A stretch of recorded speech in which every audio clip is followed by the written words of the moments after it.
Today, we are going to look at horrifying shark attacks, from divers who ended up as the ocean's dinner to surfers who were fatally eaten in just seconds. Let's dive straight in. The morning of June 22, 2020, brought warm summer weather to Miami, Florida. Outside the Ocean World Marine Park, temperatures reached a humid 82 degrees under clear blue skies, with a gentle Atlantic breeze carrying the scent of salt air through the coastal city. For Marina Rodriguez, a 31-year-old shark trainer, it started as just another routine day at the facility, where she had worked for 7 years. Marina Rodriguez works as a shark specialist in an animal conservation center and public aquarium in Miami, Florida. And yes, you heard it right. She works with sharks in a professional capacity. Although sharks cannot be domesticated and tamed to keep as pets, they can be conditioned to associate certain cues with feeding times, much like other large marine animals. The Animal Conservation Center and public aquarium she works in have attracted many people, especially children. Their public aquarium alone has various fish species, and of course, sharks. Marina works with 2 sand tiger sharks named Titan and Storm. Like most sharks, these sharks are generally docile but get very aggressive when threatened or disturbed. These sharks have been popular for their size and the educational feeding demonstrations Marina conducts. Through months of conditioning, Titan and Storm have learned to associate Marina's presence with feeding time. Marina could guide them to different areas of their enclosure using target poles, long sticks with colored ends that the sharks had learned to follow toward food rewards. This basic conditioning allowed visitors to observe shark feeding behavior up close while maintaining some level of predictability during demonstrations. However, this conditioning was limited. The sharks remained wild predators whose behavior could become unpredictable if their routine was disrupted or if they perceived any threat to their territory or food source. Sand tiger sharks possess one of the most distinctive features in the shark world: their protruding, needle-like teeth that remain visible even when their mouths are closed, giving them a perpetually menacing appearance. Despite this fearsome look, they are typically docile around humans when following established routines. However, when their environment is disrupted or when they feel threatened, these 9-foot predators can become extremely dangerous. The following day, Marina went to work early to prepare the feeding demonstration and check on how well the 2 sharks were doing. As the hours went by, the number of visitors increased, and they were excited to witness the feeding demonstration with Titan and Storm. As the demonstration started, Marina stood on a platform positioned over the shark's enclosure. She began the scheduled feeding routine, using her target poles to guide Titan and Storm to designated feeding areas before offering them their usual diet of fish and squid. When Marina had distributed the planned amount of food, the sharks began showing signs of continued food-seeking behavior. They started swimming more actively around the enclosure and approaching the platform more frequently than usual. The visitors became curious about why Titan and Storm seemed more active than expected. Marina explained that the sharks were simply displaying normal feeding behavior and attempted to redirect them using her target poles, which initially worked to calm their activity. As she was about to conclude the demonstration and move to secure her equipment, she accidentally slipped on the wet platform and fell directly into the water, landing in the shark's enclosure. The visitors were shocked as they witnessed Marina's unexpected entry into the habitat. With both sharks already in an active feeding state, Marina's sudden presence in the water triggered their predatory responses. Marina tried to swim back to the platform when Titan approached and bit her arm. Marina was simultaneously shocked and terrified.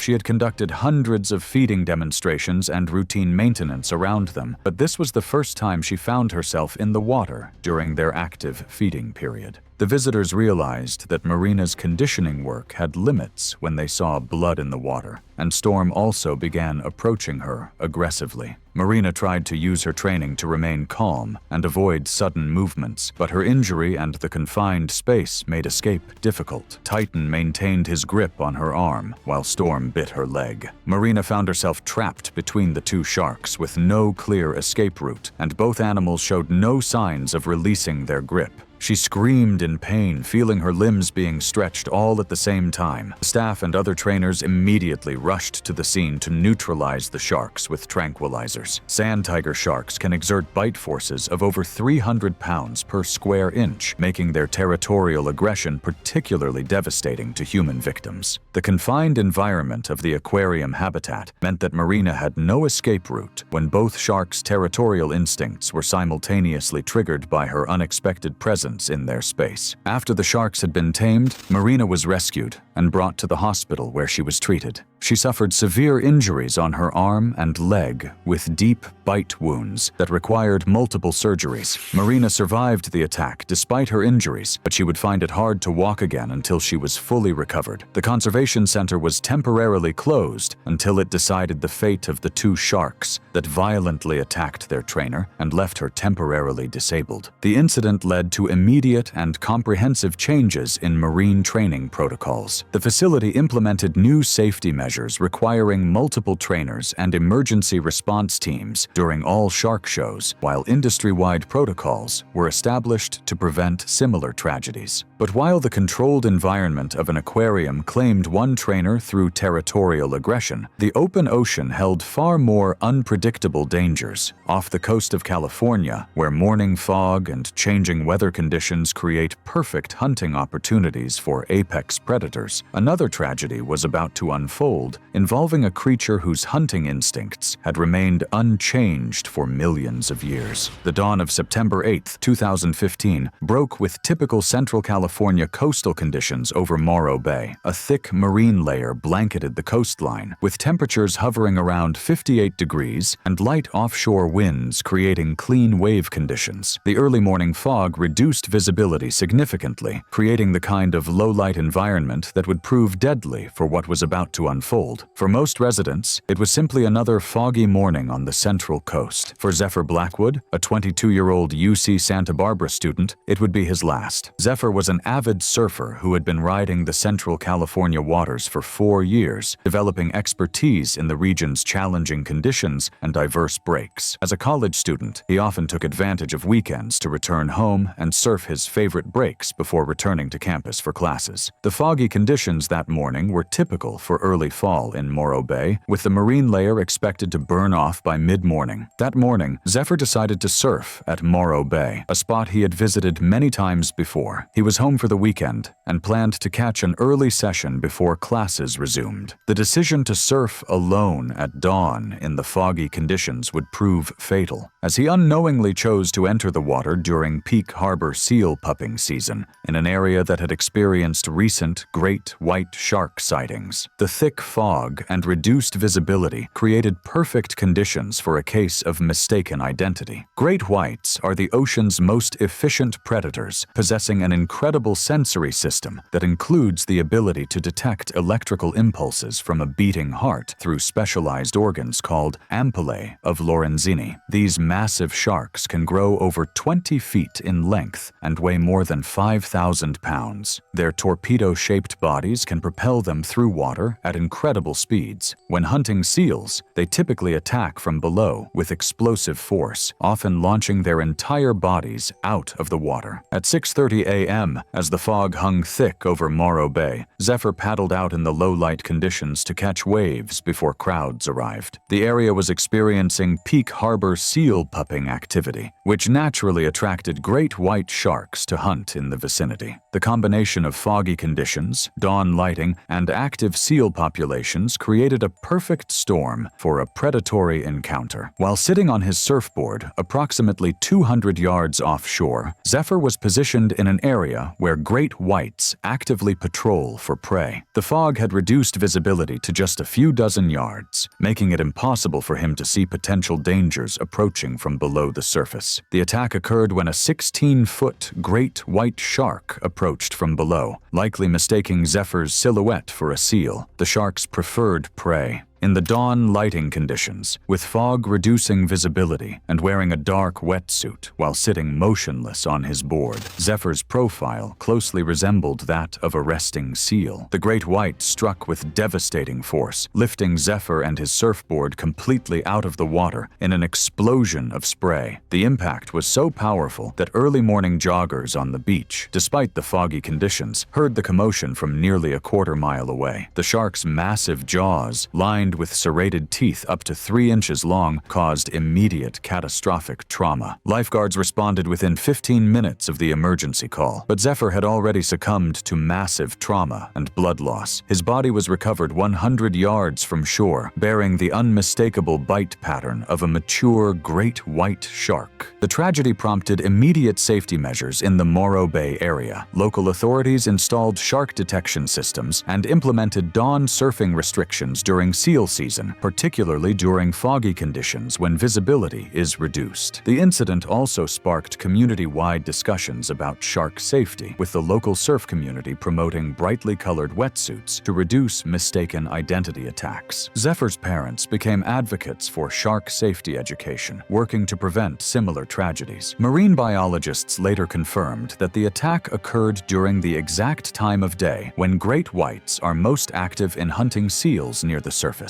The foggy conditions that morning created what researchers call a perfect storm scenario, where reduced visibility combined with peak hunting hours dramatically increases the risk of mistaken identity attacks. But while California's foggy coastal waters claimed one life through mistaken identity, the storm-churned waters of Florida held a different kind of danger. In the competitive world of spearfishing, where recent weather can create the murky conditions that apex predators use to their advantage, another experienced waterman was about to encounter a species known for its unpredictable aggression and territorial behavior in shallow waters. July 19, 2016, dawned hot and humid in Jupiter, Florida, with temperatures already climbing toward the mid-80s by early morning. The previous night had brought heavy thunderstorms typical of Florida's summer weather pattern, leaving behind overcast skies and significantly reduced water visibility along the coast. The overnight storms had stirred up sediment from the ocean floor, creating the murky conditions that would prove deadly in the hours to come. For the competitors gathering at Jupiter Inlet for the annual Florida Spearfishing Championship, the challenging post-storm conditions would test their skills in ways they never anticipated. Orion Valdez, a 34-year-old professional spearfisherman with 12 years of competitive experience, was participating in the prestigious tournament that attracted the sport's top competitors from around the world. The humid morning air hung heavy over Jupiter Inlet as competitors prepared their equipment, with the recent storms having left the water visibility at less than 10 feet, far from ideal conditions, but not uncommon for Florida's summer spearfishing season. Orion had built a reputation in the spearfishing community for his ability to hunt successfully in challenging conditions. Known for his skill at reading water conditions and fish behavior, he was considered one of the sport's most accomplished competitors. The competition format required participants to spear as many legal fish as possible within a 6-hour time frame, with points awarded based on species and size. The murky water conditions created by the previous night's storms meant that competitors would be hunting with severely limited visibility, making the competition more challenging and potentially more dangerous. That morning, local guides had mentioned the reduced visibility and noted that the storm conditions typically brought bait fish closer to shore, which in turn attracted larger predators to the area. Such warnings were routine in Florida waters, where spearfishermen regularly operated alongside various shark species. The murky post-storm conditions were considered challenging but manageable by experienced competitors. By 11:45 a.m., as the humid Florida sun climbed higher and temperatures soared into the upper 80s, Orion was hunting alone in Jupiter Inlet's storm-churned waters. The competition's individual format meant participants spread out across the designated area, often hunting in isolation. Orion had successfully speared several large fish during the tournament's final hours, creating a blood trail as he towed his catches on a stringer behind him. The blood trail attracted a 10-foot bull shark to Orion's location. Bull sharks are among the most aggressive and unpredictable shark species, capable of tolerating both salt and fresh water, a unique ability that allows them to venture far up rivers and into areas where other sharks cannot survive. Unlike great whites, which primarily inhabit deeper waters, bull sharks are comfortable in shallow, murky environments where their aggressive nature makes them extremely dangerous. Their stocky build and territorial behavior give them a significant advantage in the post-storm conditions that had reduced visibility throughout Jupiter Inlet. While Orion was spearfishing in the murky water, separated from other competitors, as was typical during the individual competition format, the bull shark followed the scent trail from his catches. Bull sharks are opportunistic predators with an acute sense of smell, capable of detecting blood from considerable distances, and the murky conditions gave the predator a significant advantage in approaching undetected. The attack occurred when Orion surfaced for air while towing his catch. The bull shark struck immediately from the murky water, displaying the species' characteristic aggressive behavior. The first bite caught Orion across the torso, and the shark's aggressive nature meant it didn't retreat after the initial strike. Competition officials monitoring radio communications heard Orion's desperate distress calls, but the murky post-storm conditions and his isolated location made immediate rescue impossible. Coast Guard divers recovered Orion's body 45 minutes later. The attack bore the unmistakable characteristics of bull shark aggression, multiple devastating wounds rather than the single investigative bite typical of other species. Marine biologists confirmed that the attack pattern was consistent with bull shark behavior, particularly their tendency to continue attacking until perceived threats are eliminated. The tragedy had immediate and lasting impacts on competitive spearfishing.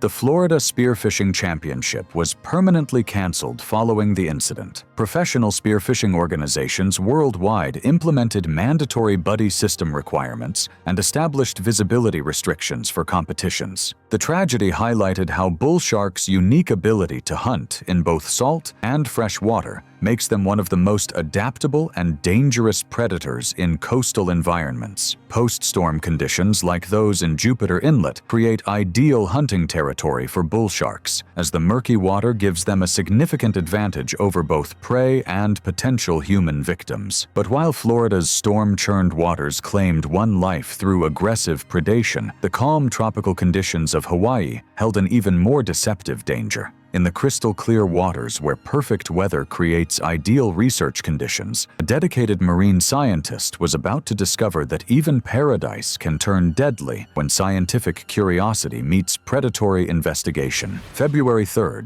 2017, brought ideal research conditions to the waters southeast of Honolulu, Hawaii. The Pacific stretched endlessly under brilliant blue skies, with temperatures holding steady at a comfortable 78 degrees and gentle trade winds keeping conditions perfect for marine research operations. The calm seas and excellent visibility, extending over 100 feet in the crystal-clear tropical waters, provided optimal conditions for the University of Hawaii's shark tagging research. For Dr. Serafina Cade, a 31-year-old marine biology postdoctoral researcher, the perfect weather represented an ideal opportunity to advance her groundbreaking tiger shark migration study. Dr. Cade specialized in tiger shark migration patterns and had 8 years of experience working with large marine predators. She was part of a university research team studying shark behavior and migration in Hawaiian waters, taking advantage of the region's year-round favorable weather conditions that made Hawaii a premier location for marine research. The research expedition involved tagging tiger sharks with expensive satellite tracking devices to monitor their movement patterns. Each satellite tag cost approximately $15,000 and represented crucial data for understanding shark migration and behavior. The team had been using standard chumming procedures to attract sharks to their research vessel, a common practice in marine biology fieldwork that was particularly effective in Hawaii's nutrient-rich waters. The perfect weather conditions that day, calm seas, excellent visibility, and gentle winds created ideal circumstances for the research operation. The clear tropical waters allowed the team to observe shark behavior from the surface, while the stable weather conditions ensured safe diving operations for equipment deployment. During the tagging operation, the research team successfully attracted several tiger sharks to their location, including a massive 13-foot female specimen. Tiger sharks are among the ocean's most adaptable predators, earning their name from the distinctive dark stripes that mark their gray bodies, stripes that fade as the sharks mature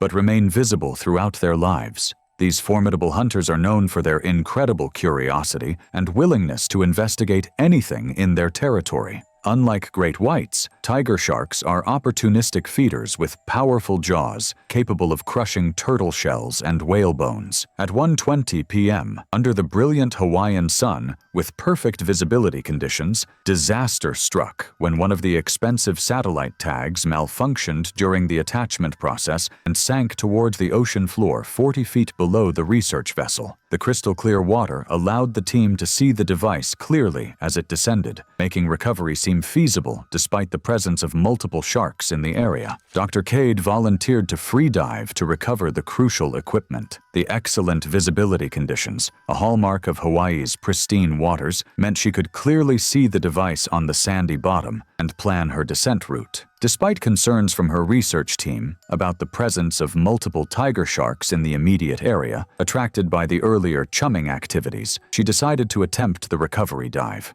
The research team noted that the massive female tiger shark was still circling nearby, along with two smaller males, all clearly visible in the transparent tropical waters. As Dr. Cade descended through the crystal-clear water to retrieve the malfunctioning tracking device, the large female tiger shark approached her location. The perfect visibility that made the recovery seem possible also allowed the shark to clearly observe her movements. The attack occurred as Dr. Cade was retrieving the device at approximately 40 feet depth, clearly visible to her research team on the surface due to the exceptional water clarity. The 13-foot female tiger shark approached with the methodical curiosity typical of her species. The massive predator struck suddenly, her powerful jaws clamping down with devastating force. The research team on the surface could see the entire encounter unfold in the clear water and attempted emergency rescue procedures, throwing flotation devices and implementing their emergency protocols. However,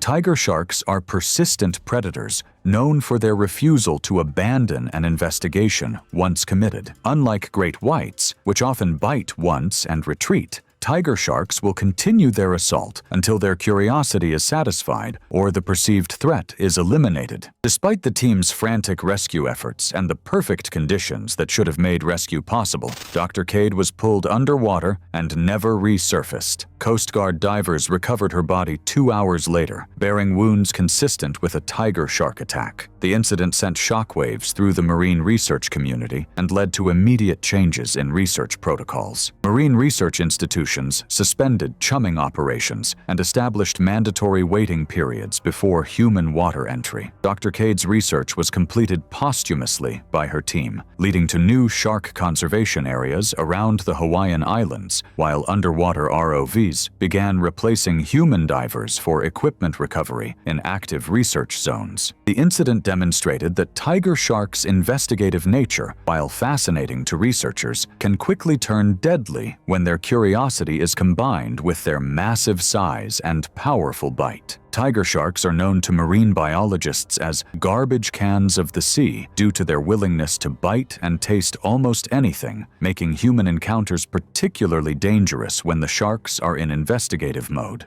But while the tropical waters of Hawaii claimed one life through predatory investigation, the vast Pacific held an even more dangerous encounter. In the deep ocean waters off California, where military training exercises push human endurance to its limits, a Navy SEAL trainee was about to face a predator species whose fearless aggression had earned them the nickname Sea Wolves. October 15, 2018, brought challenging conditions to the Pacific Ocean 40 miles west of San Diego, California. Gray clouds hung low over choppy seas, with 15-knot winds creating whitecaps that stretched to the horizon. The water temperature held steady at 64 degrees, while swells running 6 to 8 feet made for demanding conditions that would test even the most experienced swimmers. For the Navy SEAL trainees conducting their advanced ocean survival exercise, it was exactly the kind of environment that separated the elite from the merely capable. Petty Officer Lyra Voss, a 26-year-old SEAL trainee, was participating in the demanding training program designed to test candidates under extreme conditions. She had successfully completed multiple phases of SEAL training and was now facing one of the program's most challenging exercises, a long long-distance ocean survival scenario that required candidates to navigate in groups across open ocean to designated pickup points. The exercise was designed to simulate real-world scenarios where SEALs might find themselves alone in hostile waters. Trainees were required to navigate back to pickup coordinates using only basic survival equipment, testing not just swimming ability, but mental toughness, navigation skills, and the ability to function under extreme stress. During the exercise, rough seas began to separate the training groups as they made their way toward pickup coordinates. The challenging weather conditions, with increasing swells and persistent winds, made maintaining group cohesion difficult even for experienced swimmers. Lyra found herself gradually falling behind her teammates as the swells increased and the current pushed her off course. By 3:30 p.m., she was completely alone in the vast Pacific, treading water in 2,000 feet of ocean while trying to signal for pickup with her emergency beacon. The rough seas that had initially separated her from her training group now worked against any immediate rescue efforts, as the choppy conditions made it difficult for rescue vessels to maintain precise positioning.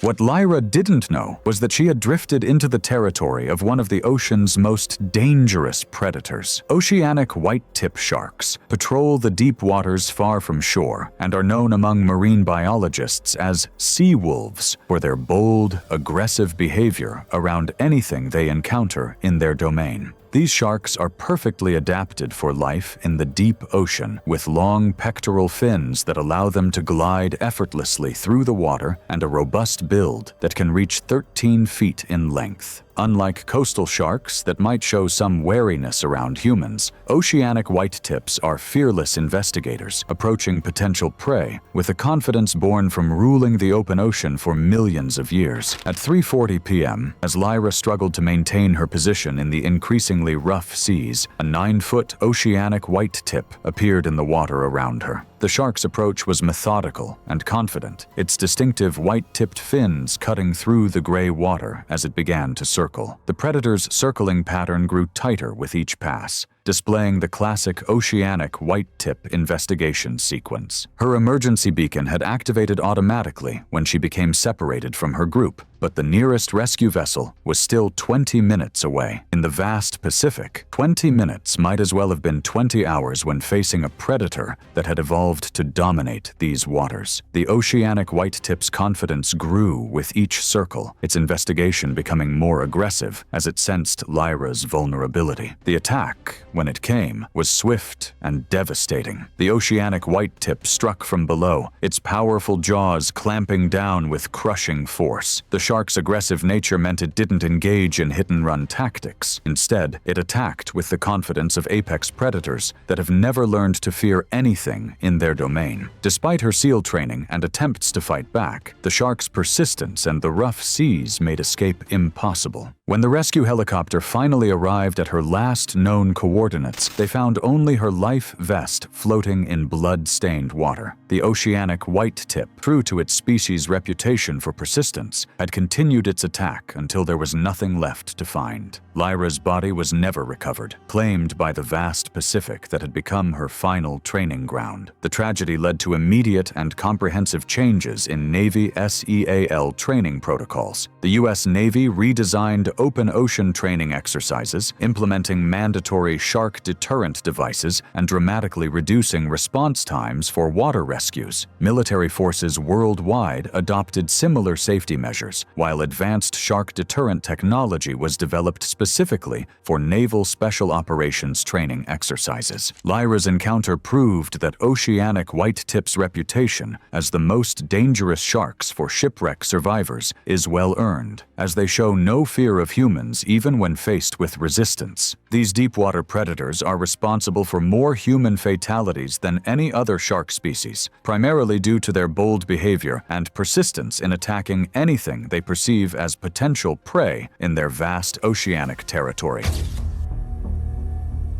The morning of April 15, 2014, brought deceptively calm conditions to Mavericks, Half Moon Bay, California. A light offshore breeze created glassy wave faces under the pre-dawn darkness, with water temperatures hovering at a bone-chilling 52 degrees. For most surfers, these conditions would signal caution, but for Tyler "Big Wave" Henderson, they represented the perfect opportunity for a solo dawn patrol session. Tyler was the kind of surfer who lived for moments like these. At 22, the UC Santa Cruz marine biology student had been conquering Maverick's legendary waves for years, earning his nickname through his fearless approach to some of the most dangerous surf on the planet. Friends at the local surf shop where he worked part-time described him as having an almost magnetic attraction to risk. The bigger and more dangerous the waves, the more Tyler wanted to be out there. His infectious enthusiasm for big wave surfing was matched only by his stubborn independence. He preferred surfing alone during dawn sessions, claiming the crowds ruined the spiritual connection he felt with the ocean.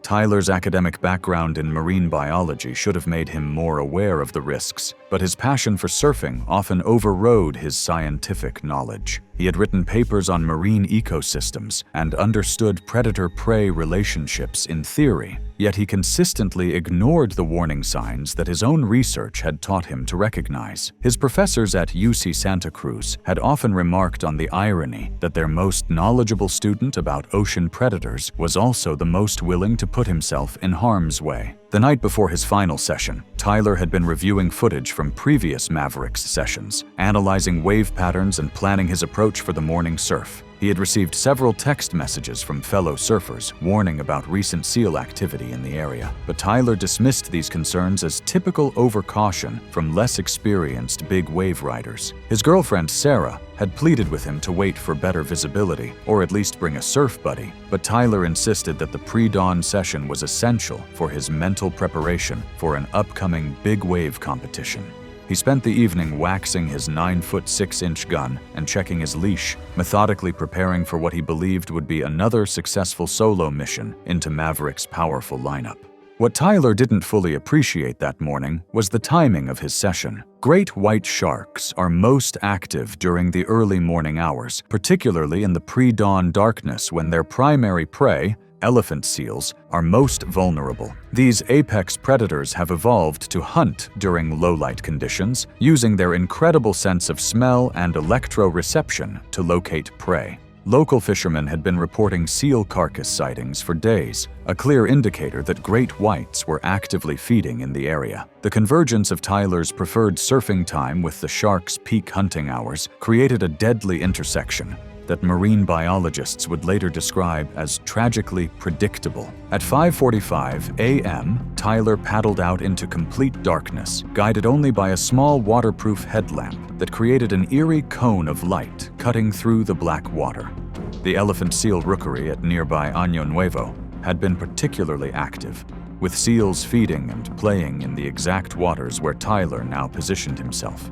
As he sat on his board, waiting for the first set of the morning, Tyler was unknowingly mimicking the silhouette and behavior of a wounded seal, dangling legs, splashing movements, and the distinctive outline of a marine mammal at the surface. The attack came without warning. A 16-foot great white, which had been hunting seals in the area for weeks, approached from the depths below. In the darkness, Tyler's silhouette against the faint pre-dawn light looked exactly like an injured seal, a case of mistaken identity that proves fatal in great white encounters. The shark struck with devastating force, breaching completely out of the water with Tyler clenched in its massive jaws. His screams pierced the morning silence, alerting other early surfers who immediately called 911. Harbor patrol boats, stationed nearby due to Maverick's dangerous reputation, arrived within 6 minutes, but only Tyler's damaged surfboard remained floating in the lineup, a grim reminder of the ocean's unforgiving power. Tyler's body was never recovered, despite extensive search efforts involving Coast Guard helicopters,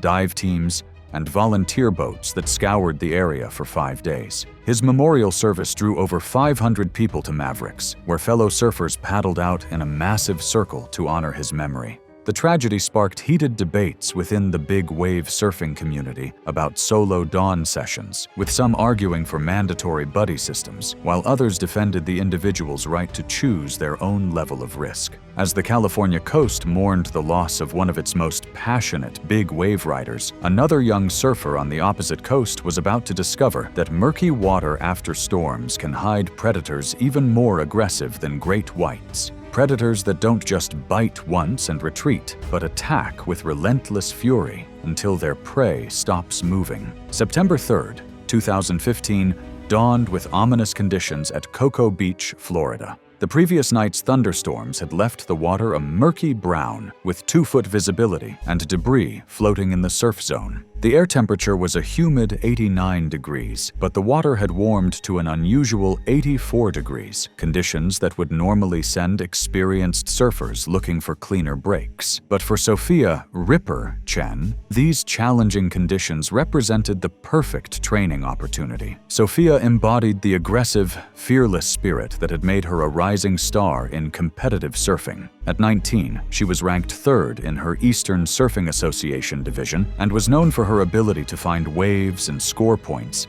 in conditions that intimidated other competitors. Her nickname, Ripper, came from her explosive surfing style and her tendency to push harder when conditions got tougher. Friends described her as having an almost supernatural confidence in the water. She'd grown up surfing Cocoa Beach daily and felt more comfortable in the ocean than on land. The upcoming regional championships meant everything to her, and she was determined to get every possible practice session in, regardless of conditions. Sophia's competitive drive had been forged through years of financial struggle and family sacrifice. Her parents, recent immigrants from Taiwan, had worked multiple jobs to afford her surfboards and competition entry fees. Her father, who couldn't swim, would stand on the beach for hours watching her practice. Her coach had specifically advised her to practice in challenging conditions, arguing that competitions often took place in less than ideal surf, and the surfer who could adapt would have a significant advantage. That morning, Sophia had arrived at the beach before sunrise, studying the conditions and developing a strategy for her practice session.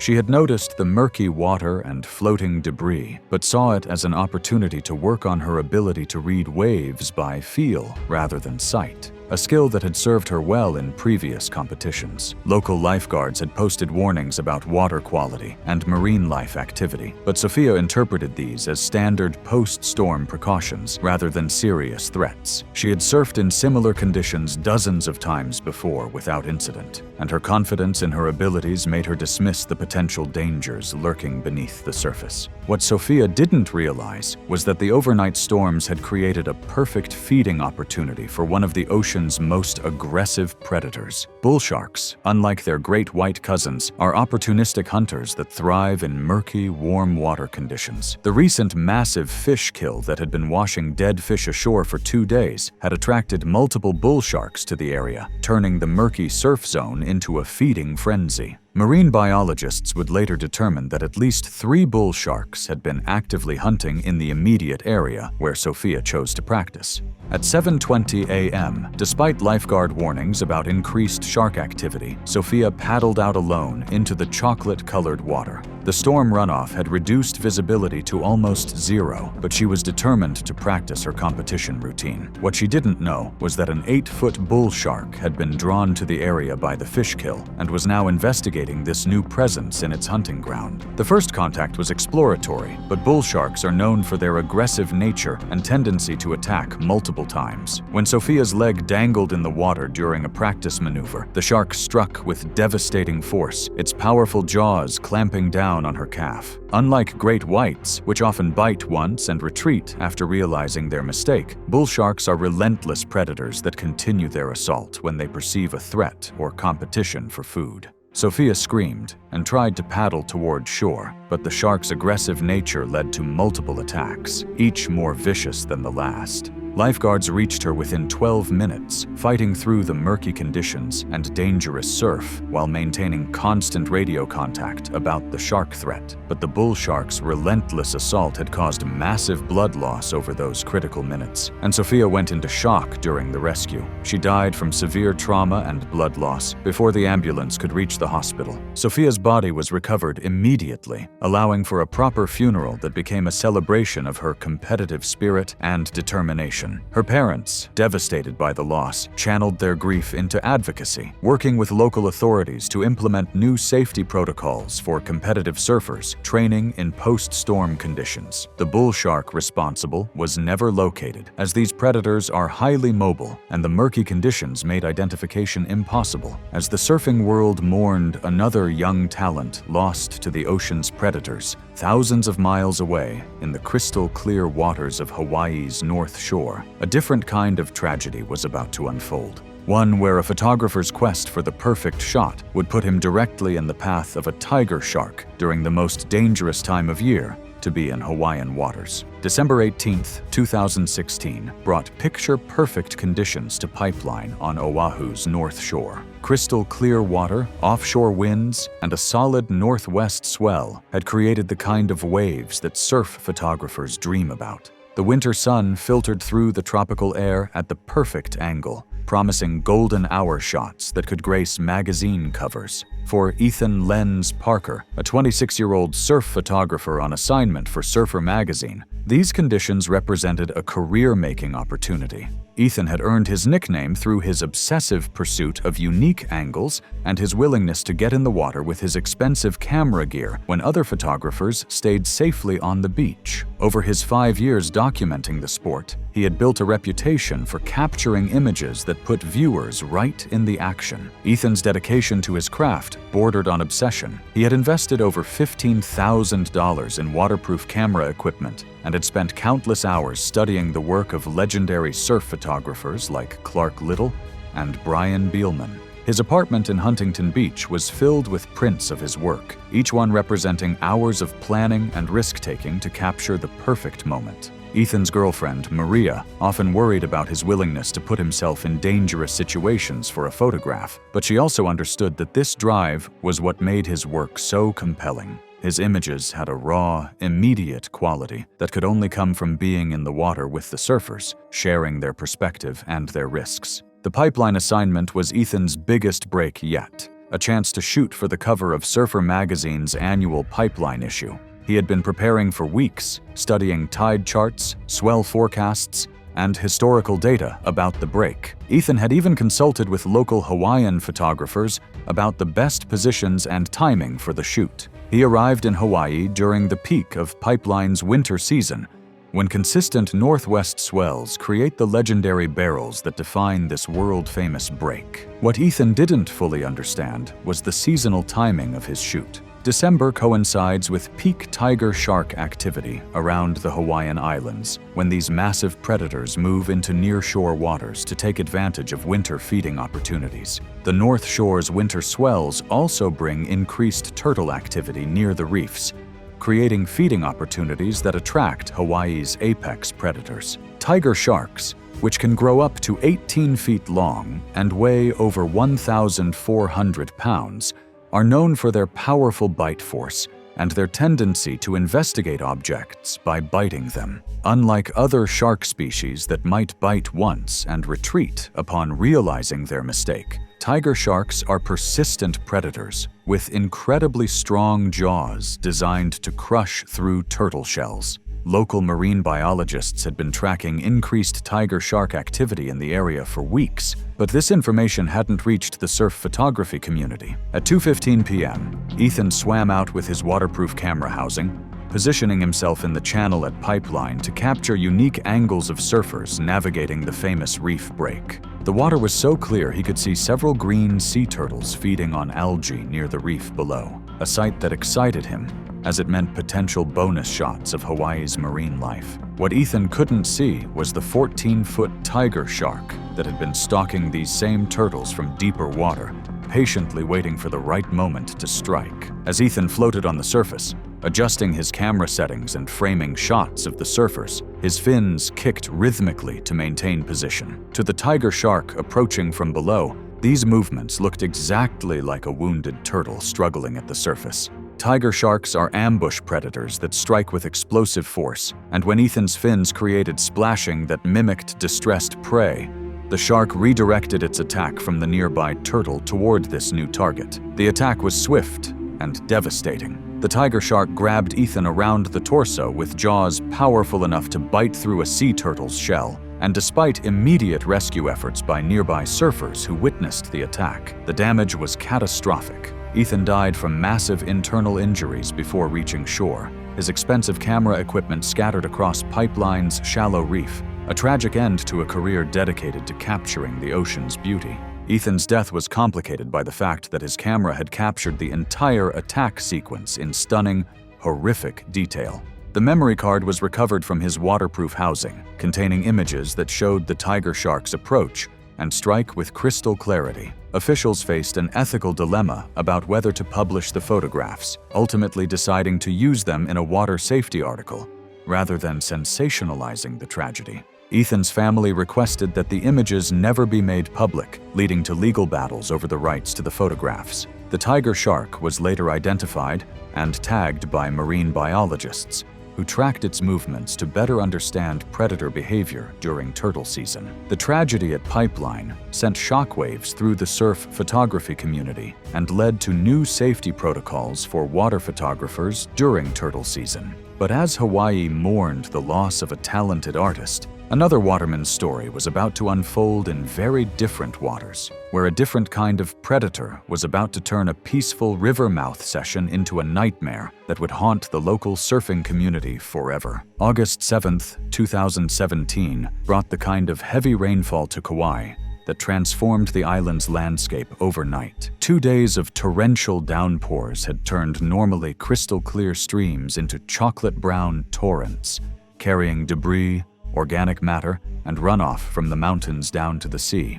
At Hanalei Bay's river mouth, where fresh water met the Pacific Ocean, the conditions looked challenging but rideable to those who knew how to read the unique dynamics of these breaks. Kai Muddy Waters Thompson had earned his nickname through his love of surfing these exact conditions. The 24-year-old local surf shop employee was known throughout Kauai's surfing community as a true waterman, equally comfortable on a surfboard, stand-up paddleboard, or kayak. Kai loved the river mouth breaks precisely because most tourists avoided them, leaving him alone with waves that offered a unique surfing experience where fresh and salt water created unpredictable, ever-changing conditions. Kai's connection to the ocean ran deeper than most. Born and raised on Kauai, he was part of a family that had been fishing and surfing these waters for generations. His grandfather had taught him to read the subtle signs of changing conditions, the color of the water, the behavior of seabirds, the smell of the wind. Kai worked at the local surf shop, not just for income, but because he genuinely loved sharing his knowledge of the island's breaks with visitors. The morning of August 7th, Kai had initially planned to stay out of the water due to the poor conditions. But as the day progressed, and he watched the river mouth from the surf shop, he became increasingly intrigued by the unique wave formations created by the freshwater outflow. He had surfed similar conditions before and felt confident in his ability to handle the challenging environment. Kai's decision to paddle out was also influenced by his desire to scout the break for potential customers. He often surfed questionable conditions to assess whether they might be suitable for more adventurous clients. His dedication to his job and his love of surfing converged in a decision that would prove fatal. What made Kai's decision to surf that afternoon particularly dangerous was his timing and location choice. Tiger sharks, Hawaii's most formidable near-shore predators, are opportunistic hunters that take advantage of post-storm conditions when runoff concentrates prey in river mouths and estuaries. The recent heavy rains had washed fish, organic debris, and nutrients downstream into the brackish mixing zone where Kai planned to surf, creating what marine biologists call a feeding aggregation, an area where multiple predators gather to take advantage of abundant prey. The storm runoff had also dramatically reduced water clarity, creating the turbid conditions that tiger sharks exploit with their opportunistic hunting style. Unlike more specialized predators, tiger sharks are perfectly adapted to hunt in murky water where their prey cannot see them approaching. These conditions create what marine biologists call a feeding aggregation, an area where multiple predators gather to take advantage of abundant prey. At 4:30 p.m., Despite the chocolate-brown water and floating debris that would have deterred most surfers, Kai paddled out alone into the river mouth break. The turbid conditions provided perfect camouflage for tiger sharks, which are known for their aggressive nature and powerful bite force, designed to crush through turtle shells. These massive predators, which can grow up to 18 feet long and weigh over 1,400 pounds, are responsible for most shark attacks in Hawaiian waters due to their opportunistic nature and preference for near-shore hunting grounds. As Kai sat on his board in the lineup, waiting for waves in water so murky he couldn't see his own feet, a 12-foot tiger shark approached through the debris-laden water. The organic matter and concentrated prey had drawn the shark into the river mouth to feed, and the turbid conditions allowed it to approach undetected. Tiger sharks hunt by ambush in these conditions, using their incredible sense of smell and electroreception to locate prey in water where vision is useless. The attack began when the tiger shark grabbed Kai's legs as they dangled in the water. Tiger sharks are known for their powerful jaws and persistent hunting behavior. Unlike some shark species that might bite once and retreat upon realizing their mistake, tigers are opportunistic predators that will continue to investigate and attack when they encounter potential prey in their preferred hunting conditions. The predator continued its assault, even as Kai tried desperately to paddle toward shore. Its massive jaws evolved to crush through sea turtle shells, inflicting devastating damage with each successive bite. Local fishermen heard his screams echoing across the water and rushed to help, but the tiger shark's aggressive nature, the remote location, and the dangerous turbid conditions made immediate rescue impossible. Kai's body was recovered the following morning after an extensive search involving multiple agencies and local volunteers. The recovery of Kai's body brought some closure to his family, but the attack's impact on Kauai's tight-knit community was profound and lasting. Kai's death sparked anger and calls for action rather than just mourning. Local Hawaiian families, led by Kai's own ohana, organized traditional blessing ceremonies to restore spiritual balance to the river mouth, believing that the attack had disrupted the natural harmony between land and sea. As the tight-knit surfing community of Kauai mourned the loss of one of their most respected watermen, another tragedy was already taking shape on the mainland, where a professional surf instructor's dedication to her craft would lead her into conditions so dangerous that even her years of safety-first teaching couldn't save her from the apex predator lurking in the low-light conditions. March 12th, 2018 brought the kind of thick marine fog to Santa Cruz, California that transforms the familiar coastline into an alien landscape. Visibility dropped to less than 10 feet as the dense gray blanket rolled in from the Pacific, muffling sounds and creating an eerie, otherworldly atmosphere at Steamer Lane. The fog was so thick that the iconic lighthouse became invisible from the parking lot, and the usual morning crowd of surfers stayed home rather than risk the dangerous conditions.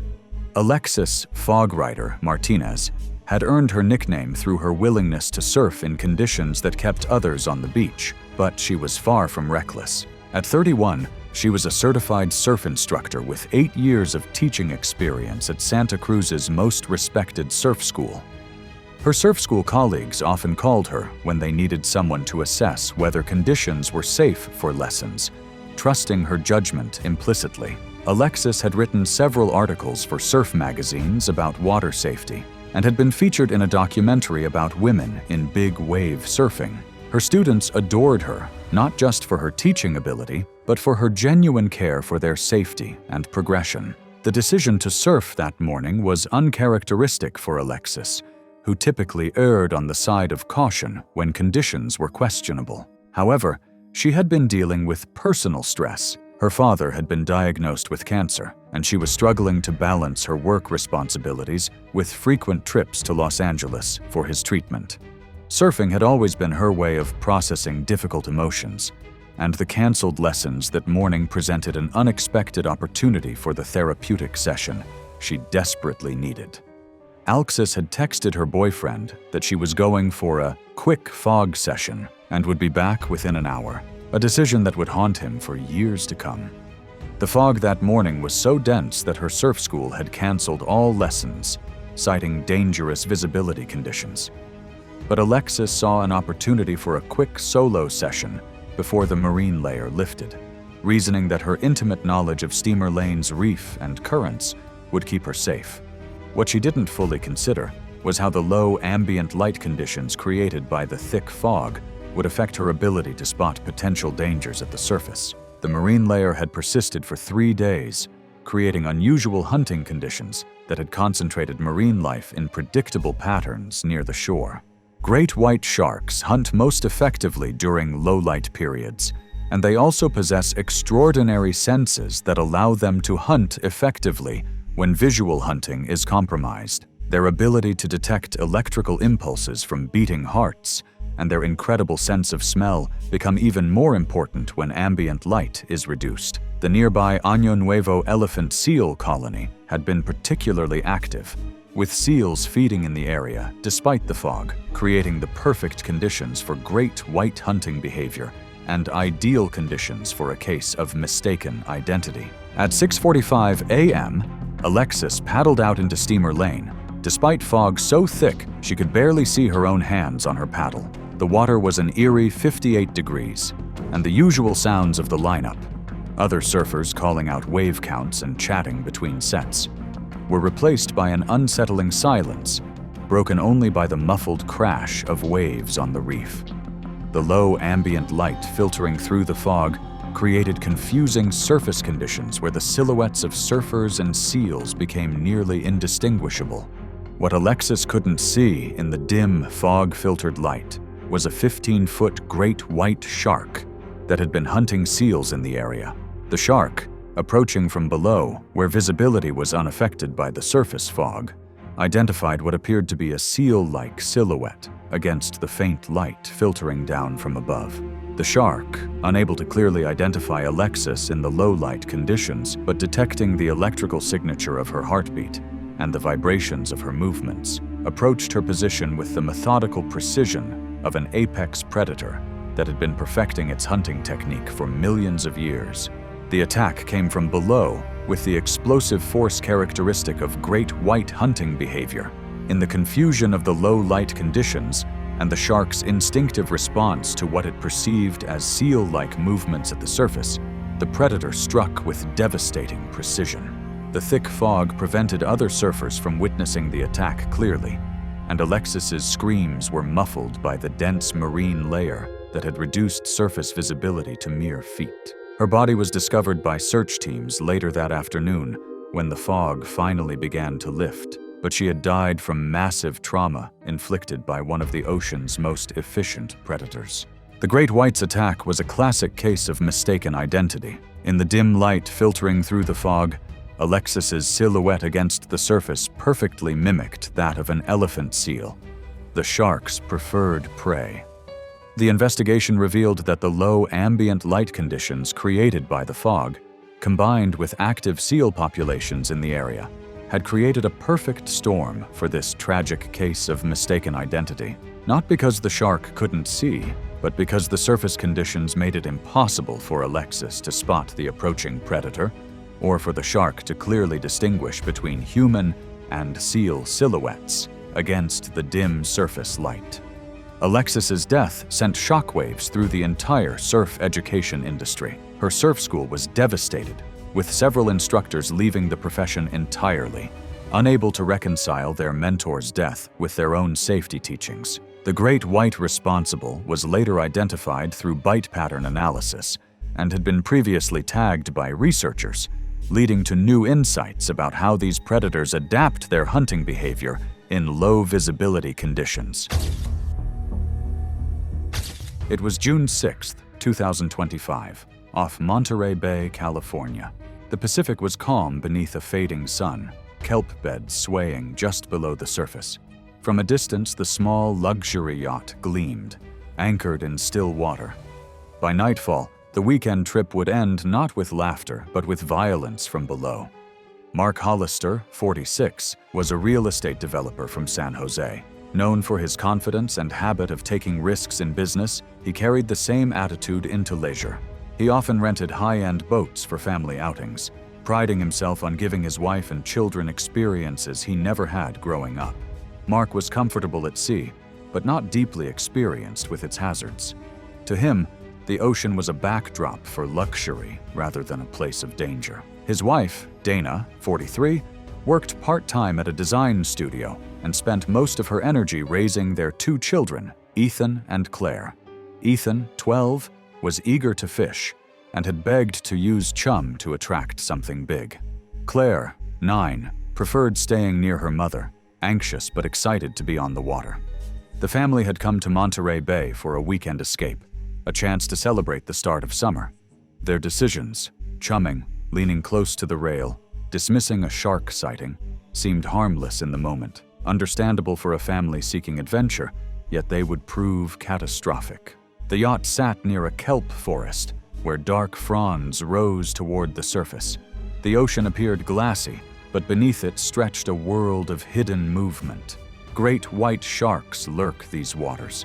In Monterey Bay, they can reach lengths of 18 feet, weighing over 2,000 pounds. They are apex predators with a bite force strong enough to crush bone. Typically, they feed on seals along the kelp beds, striking with sudden bursts of speed. Attacks on boats are rare but not unheard of, usually triggered when chum or fishing activity draws them in.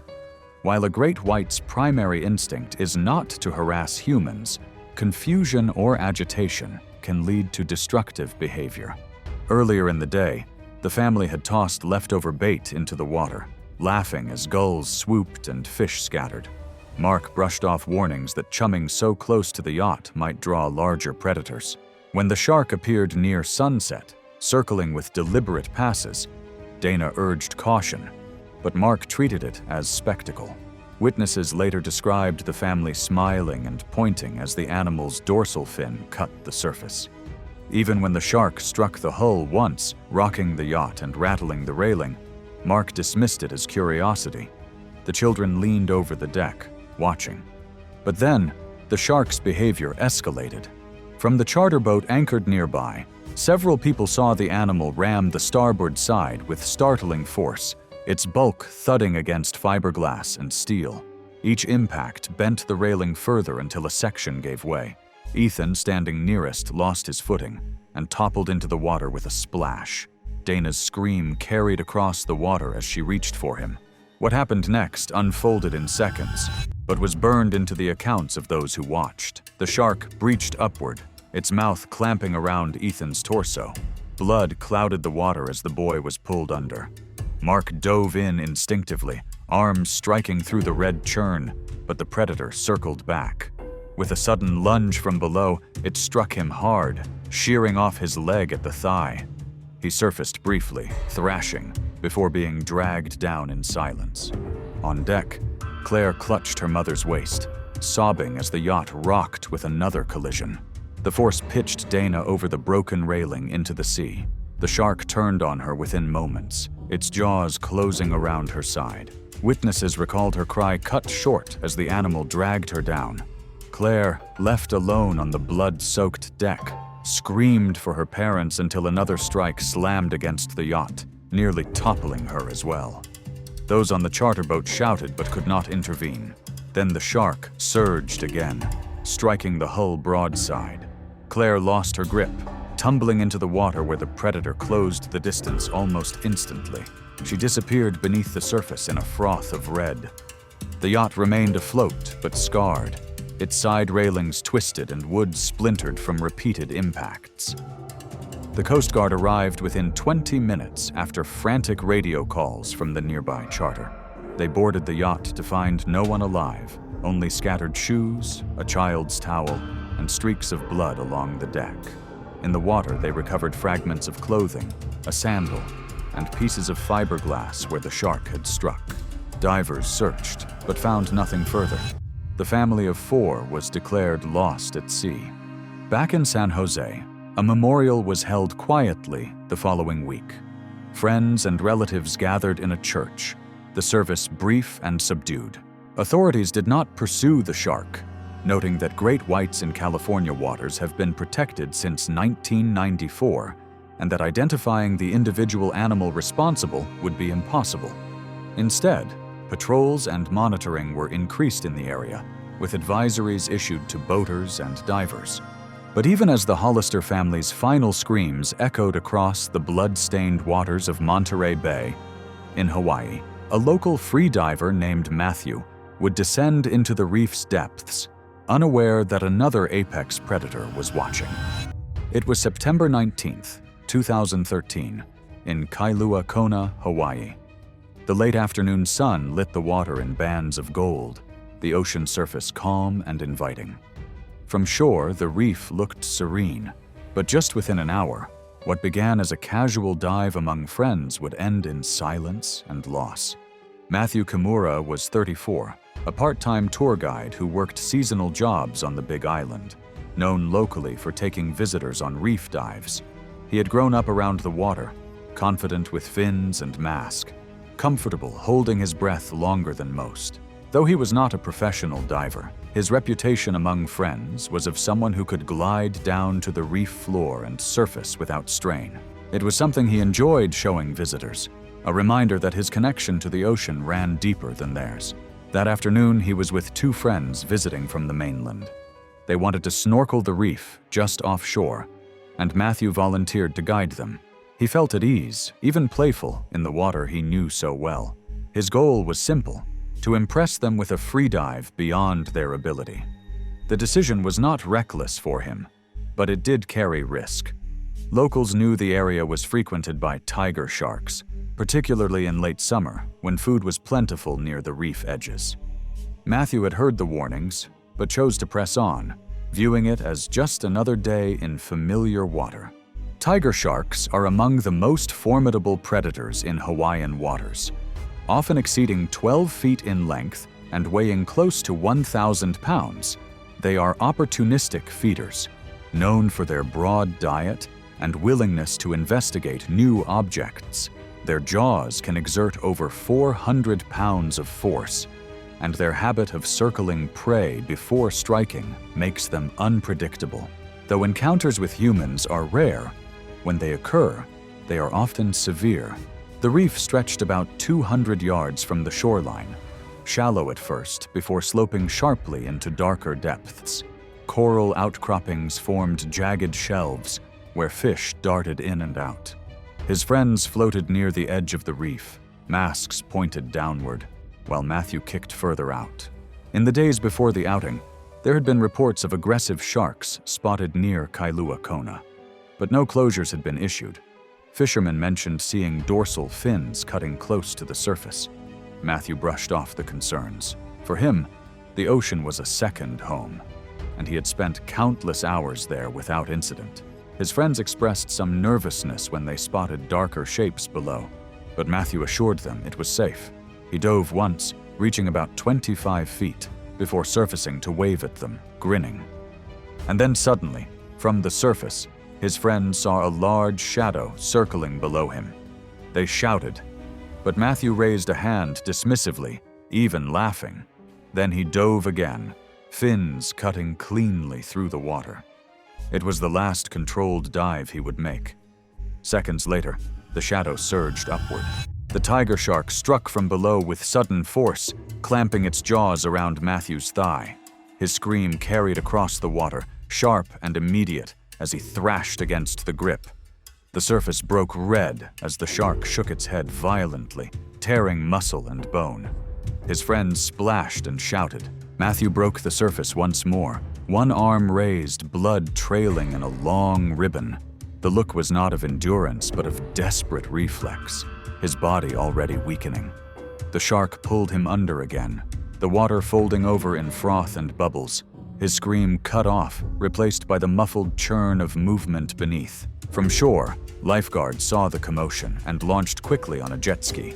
By the time they reached the spot, the water was streaked with widening plumes of red.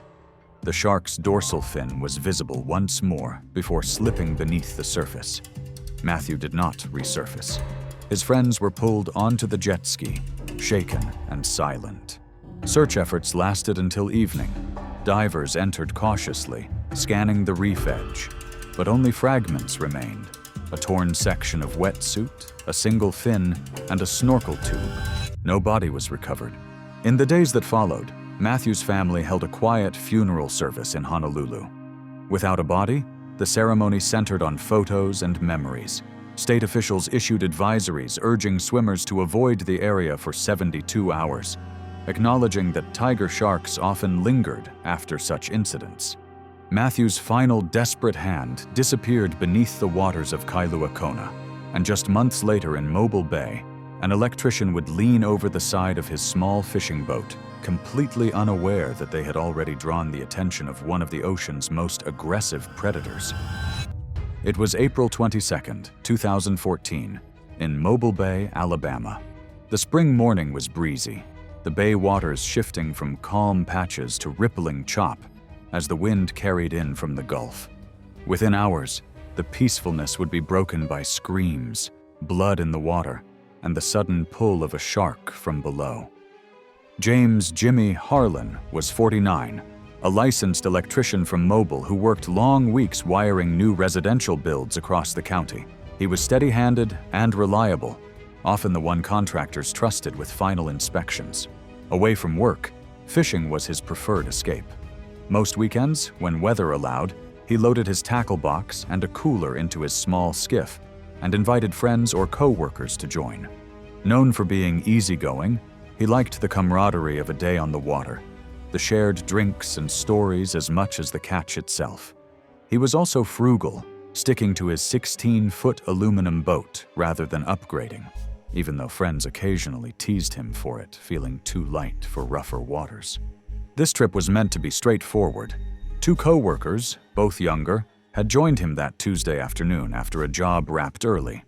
Jimmy wanted to show them a productive spot near the channel markers, where redfish and speckled trout gathered. The plan was to fish until dusk, and then head back before the weather shifted. He had cut bait ready, and a gaff hook on board, keeping things simple. His goal was no more than relaxation, though his co-workers hoped for photos of a big catch to post online. His decision to bring them out in a small boat with the wind rising was not reckless, but it left little margin if anything went wrong. Bull sharks roam these waters. They are among the most aggressive sharks in North American waters. Unlike many species, they thrive in both salt and brackish water, often venturing into bays and rivers. Stocky and muscular, they can grow to over 10 feet and weigh 500 pounds. Their blunt snouts and unpredictable feeding patterns make them notorious among fishermen. Bulls often test boundaries, ramming or bumping objects before biting, and they are known to linger when scraps are present. Warnings had circulated that week. A charter captain had reported multiple bull shark sightings near the same markers where Jimmy chose to anchor. Local fishermen on the dock had joked about chumming for trouble when they saw him load buckets of bait fish. His younger co-workers raised mild concern when the boat rocked more sharply than expected, but Jimmy brushed it off. The scraps tossed overboard drew gulls and small fish in, but no one seemed bothered. When a dark shadow circled once beneath the boat, one co-worker pointed it out nervously. Jimmy told him it was common and continued fishing. By mid-afternoon, the men cut more fish, tossing heads and bones into the bay. That was when the bull shark returned, circling closer, its dorsal fin slicing briefly above the water. One co-worker, half joking, suggested tossing it a chunk by hand. Jimmy leaned forward with the gaff instead, partly curious, partly showing off. The skiff shifted under his weight, the thin aluminum hull not built for sudden movement. The shark lunged first at the surface, striking the boat's side with a loud crack. The jolt rocked the skiff violently, and Jimmy, off balance at the bow, toppled forward into the water. His co-workers shouted, scrambling to reach him, but the shark was already there. Witnesses described a blur of splashing, and Jimmy's immediate scream as the bull shark clamped onto his leg. He thrashed, trying to kick, but the shark shook its head violently, tearing flesh. The men on the skiff reached with a fishing pole and then the gaff. but their grips slipped as the shark yanked him further from the boat. For several moments, Jimmy's arms flailed above the water, hands grasping, but each pull from the shark dragged him lower. His co-workers screamed for him to hold on, splashing in desperation, but the shark dove, pulling him fully beneath. When he surfaced again, it was only for seconds. His shirt was shredded, his body limp, one boot half torn. The shark struck again from below, taking him under in a final pull. The water boiled red, then stilled, leaving only drifting scraps of clothing. The Coast Guard arrived within half an hour, alerted by frantic radio calls from other boats that had heard the screams. They searched the area until dusk, but nothing remained except a floating boot and blood-stained foam near the current line. No body was recovered. Jimmy's funeral in Mobile was held days later, attended by co-workers and family. The service was quiet, marked by subdued conversation rather than lengthy eulogies. Local television covered the story in a short segment, calling it a tragic freak accident. Officials responded with a temporary ban on fishing in parts of the bay, citing increased shark activity. Jimmy's final screams turned to choking gurgles in the churning waters of Mobile Bay. Meanwhile, just 2 years later in the Bahamas, two sisters would swim eagerly ahead of their parents' boat, unaware that multiple predators were on the hunt. It was July 15, 2016, in the Bahamas. The sun hung high over the Atlantic. Beyond the reef's edge, the water shifted from clear blue to a darker, deeper hue that signaled open ocean. The Schultz family's snorkeling excursion, meant to be a highlight of their trip, would end in silence and horror, leaving only fragments of what had happened behind. Anna Schultz was 18, freshly graduated from secondary school in Hamburg, preparing to begin university courses in the fall. She was adventurous but cautious, known by friends for being practical in her choices. Her sister Marie, 20, was more confident in the water, a regular at local swim clubs, and had encouraged the family to try snorkeling in the Bahamas while on holiday. Their parents booked a tour boat to take them out, seeing it as safe enough, especially with a local guide present. Neither girl was reckless. They trusted the crew's reassurance that it was a standard outing. For Anna, the trip was partly about bonding with Marie before her sister began her own studies abroad. The sisters had grown close during their travels, often pairing off while their parents lingered on deck. Their goal that day was simple: explore the reef drop-off, photograph the fish with an underwater camera, and return with stories. It was a reasonable plan, one shared by many tourists each year, and neither of them had reason to think it held unusual risk. The boat, though modest, looked capable. The weather was calm. Their parents waited on board, watching as the girls swam ahead. The reef was vivid, full of darting parrotfish, schools of tang, and soft coral bending with the current. Beyond it, the ocean floor disappeared into deep blue void, a sharp contrast to the bright shallows. The sisters swam about 40 yards from the boat, their fins cutting smooth arcs in the water, unaware that scraps tossed overboard earlier in the day had drifted into the current. This quiet habit of some crews, meant to draw fish closer for tourists, also attracted predators that followed scent trails far across the open sea. Oceanic white-tip sharks are among the most persistent hunters in pelagic waters. They thrive in open expanses and can grow beyond 10 feet in length and weigh more than 400 pounds.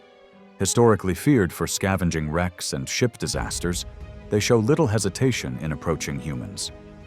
Their feeding behavior is deliberate, often circling, bumping, and closing in when food is present. They rely on curiosity and boldness, sometimes staying near boats for extended periods once attracted by blood or scraps. There had been warnings. Another operator had radioed earlier that morning about aggressive shark activity near the reef edge, suggesting crews keep tourists closer to the boat. Some of the Schultz family's own group noticed shadows moving below, but the guide dismissed them as harmless reef sharks. The sisters, more focused on their exploration, noticed the occasional shift in fish behavior, but did not view it as danger. When their mother called out for them to stay nearer, they waved and kept swimming. Moments later, two oceanic white tips appeared from deeper water. Their fins broke the surface briefly before sliding under again, circling with lazy but purposeful arcs. Passengers on the boat noticed first, pointing and shouting for the sisters to return. The guide whistled sharply, urging them in. Anna and Marie turned back, but they were already 40 yards out, their fins moving slower than the circling predators. The first strike came suddenly. Witnesses described one shark lunging upward, its jaws closing across Anna's arm and chest in a violent thrash. She screamed, the sound carrying over water. Blood spread rapidly, startling fish away in bursts of color. Marie reached for her, trying to push her toward the boat. But the second shark struck her leg from below, twisting her in a sharp spin.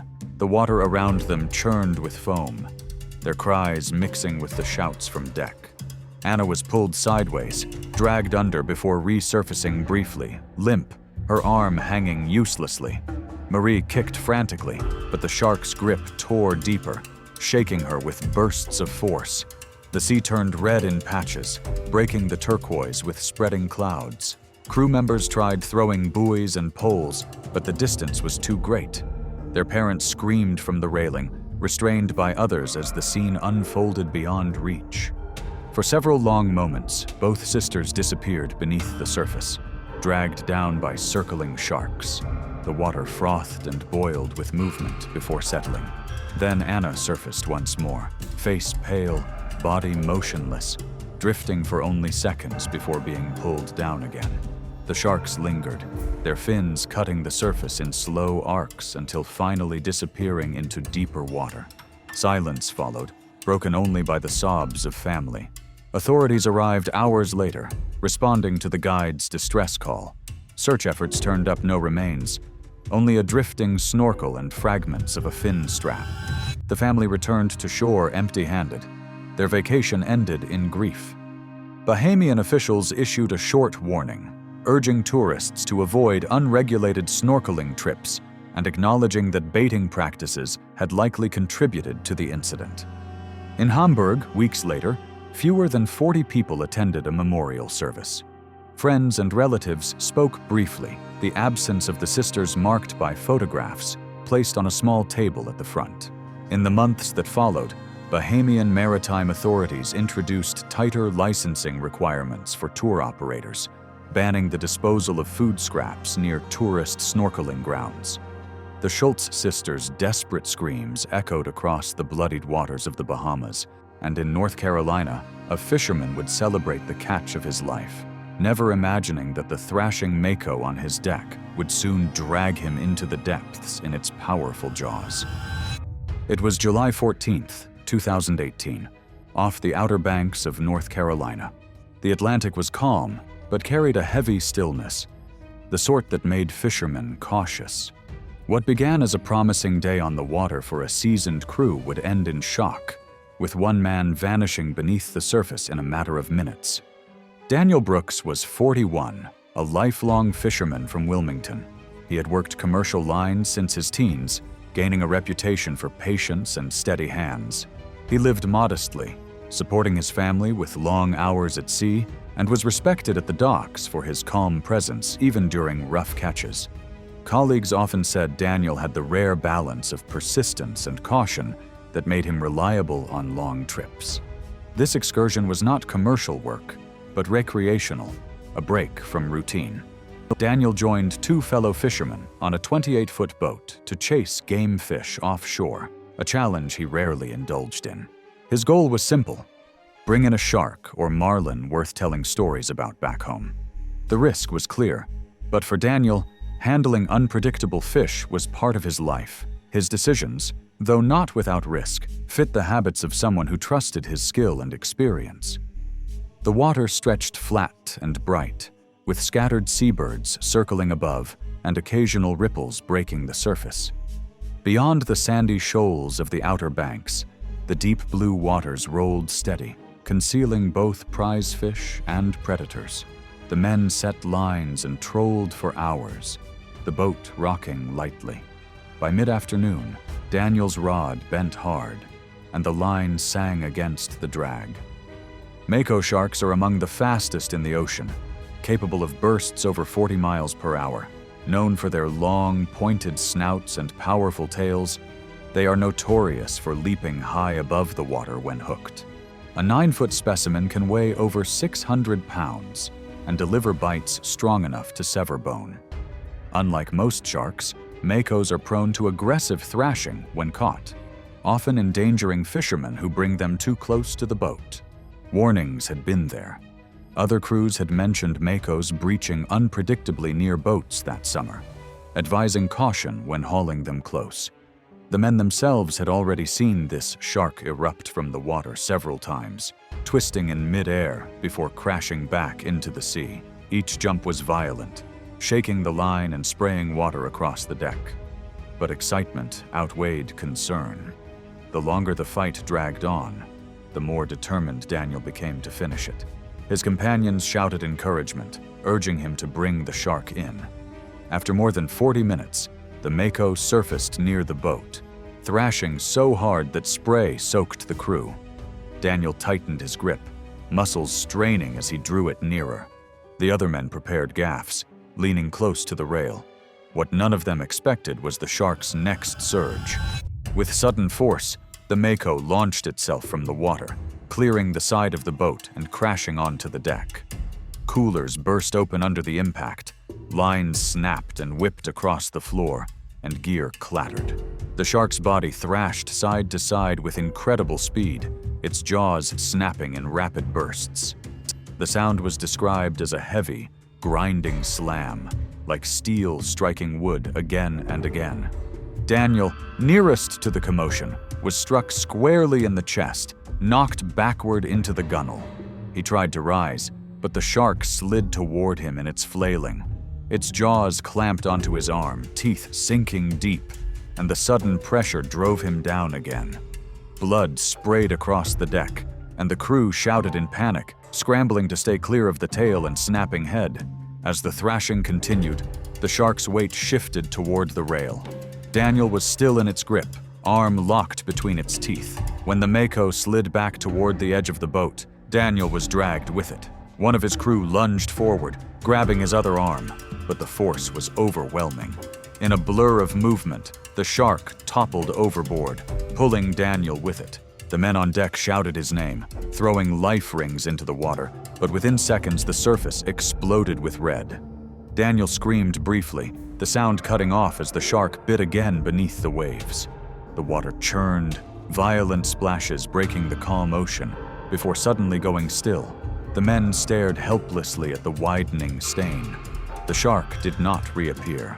For long minutes the crew called out, circling the area with the boat, searching for any sign. Only a shredded line floated, its end frayed where the shark had thrashed free. Daniel's hat bobbed briefly in the swell before sinking. There was no body, no further movement in the water, just the silence of the sea returning as if nothing had occurred. When the Coast Guard arrived after the distress call, the search spread across miles of water. Helicopters hovered overhead, scanning for debris or remains, while other fishing boats joined the effort. Nothing surfaced. The official report later listed Daniel as lost at sea, presumed taken by a shark after being pulled overboard. His family held a closed-casket funeral in Wilmington a week later. The service was small, attended mostly by relatives and close friends from the docks. Authorities issued a short advisory reminding crews of the dangers of handling large game fish, but no new regulations followed. The Outer Banks remained unchanged, the waters still drawing fishermen and tourists alike. April 15th, 2014, brought perfect fishing conditions to the waters off Montauk Point, New York. The Atlantic stretched endlessly under clear skies, with gentle swells that promised an excellent day on the water. Captain Valentina Val Kowalski, 45, prepared her charter boat for what would become her final voyage. Valentina was an experienced charter captain with 18 years running fishing trips in these waters. As one of the few female charter captains on the East Coast, she had built a solid reputation and was known for never backing down from challenging conditions. That afternoon, she was running a bluefin tuna charter with 6 clients, all eager to land the fish of a lifetime. The group had been chumming heavily for over 90 minutes in 35 feet of water, creating a concentrated blood slick as they successfully landed several bloody tuna. The strategy was working perfectly. The scent of fresh blood was drawing fish from miles around. At 3:45 p.m., their anchor became tangled in kelp, threatening to cost them their expensive setup.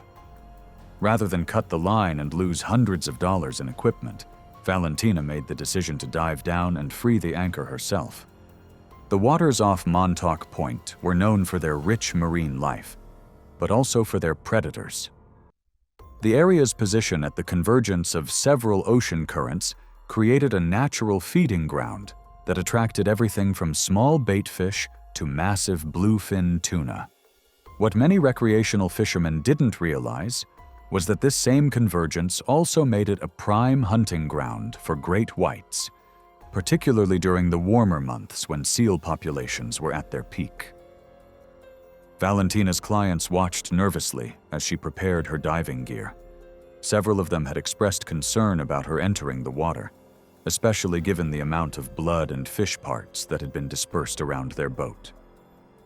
The chum slick extended nearly a quarter mile behind them, creating a visible trail on the surface that could be seen from the air. The decision to dive was not made lightly. Valentina had calculated the risks and believed that her years of experience and the relatively shallow depth would keep her safe. She had made similar dives dozens of times before, always successfully retrieving tangled equipment without incident. Her first mate had offered to make the dive instead, but Valentina insisted that as captain, it was her responsibility to handle the dangerous tasks. What Valentina didn't realize was that great white sharks possess one of the most sophisticated sensory systems in the animal kingdom. They can detect a single drop of blood in 25 gallons of water from over a mile away, and their lateral line system allows them to sense electrical impulses from remarkable distances. The concentrated chum slick had been like ringing a dinner bell for predators in the area, creating an irresistible beacon that could be detected from vast distances. As Valentina descended toward the 30-foot anchor line, working methodically to free the expensive equipment, she was completely unaware that a 16-foot female great white had been following the boat's chum trail for the past hour. The massive predator, weighing over 2,000 pounds, had been drawn by the irresistible scent of fresh tuna blood that had been streaming from their boat. The attack came from below, as they always do. The shark struck with explosive force, her powerful jaws clamping down on Valentina's right thigh. The initial bite severed major arteries instantly, sending clouds of crimson into the water. Valentina's scream cut through the afternoon air as she desperately tried to surface. But the shark wasn't finished. Attracted by the fresh blood, the predator attacked again, this time grabbing her left leg with crushing force. Her first mate immediately threw life rings while frantically radioing for help, and her clients worked desperately to pull her toward the boat. The water around them turned red as Valentina fought for her life. Despite reaching her within 3 minutes, Valentina had lost massive amounts of blood from the devastating leg wounds. The femoral arteries in both legs had been severed, and despite the crew's frantic efforts to apply pressure to the wounds, she was losing blood faster than they could control it. She died from hemorrhagic shock 8 minutes later, her life ebbing away even as the Coast Guard helicopter appeared on the horizon. The attack had occurred during optimal hunting conditions, afternoon feeding time in bloodied water with perfect visibility for a predator that had evolved to kill with surgical precision. The investigation later revealed that the concentrated chum slick had created the perfect storm of circumstances that drew the predator directly to their location. But while the waters off Montauk claimed one life through a moment of poor judgment, thousands of miles away in the crystal-clear waters of South Australia, another ocean professional was about to discover that even routine procedures can turn deadly when equipment fails at the worst possible moment. July 3, 2015, brought optimal conditions to the Neptune Islands off South Australia. The Southern Ocean was crystal clear with visibility extending over 100 feet into the depths. Perfect for underwater photography. Dr. Serafina Blackwood, 31, was a professional underwater photographer and marine biologist who had been working at Neptune Islands for 3 weeks on a sanctioned research project documenting great white behavior. Serafina had been diving with great whites for years, always from the safety of protective cages, always following protocol to the letter. Her work was destined for publication, and she had been capturing extraordinary footage of these apex predators in their natural habitat. The Neptune Islands were considered one of the premier locations in the world for great white research. The remote archipelago, located 35 miles south of Port Lincoln, served as a natural aggregation site for great whites hunting the abundant fur seal colonies. The crystal-clear waters and predictable shark behavior made it an ideal location for scientific study, but also one of the most dangerous places on Earth to encounter these predators outside of protective barriers. Serafina's research project was groundbreaking in its scope. She was documenting feeding behaviors, social interactions, and territorial patterns that had never been captured on film before.